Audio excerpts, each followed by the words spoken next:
The first thing is just the way in which teams are constructed, creative teams, strategic teams.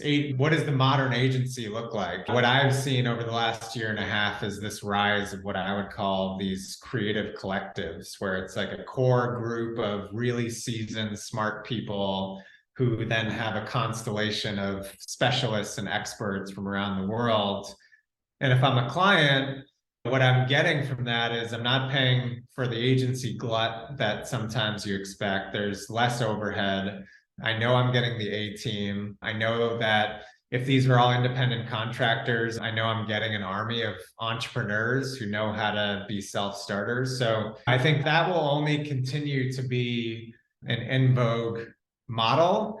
And it's not all or nothing. It doesn't mean that it needs to be a traditional agency or one of these collectives. I think what agencies need to start to do more of is breaking down those traditional dividing lines and merging freelancers with full-time, merging offline with online in the name of just trying to construct the best, most high-powered team possible. So I think that's going to be really important. I come back to recognizing the value of brand and using that as a tool to elevate the value of a company, which in the past, brand and marketing was often seen as kind of like a cost center or a nice to have or something we invest in when we're flush. And I think now you put brand at the center of it, you give it a seat at the table at the boardroom, a lot of amazing things can happen. And then on a personal level, like in my world, I still do a lot of non-traditional primary research, especially a lot of qualitative work. And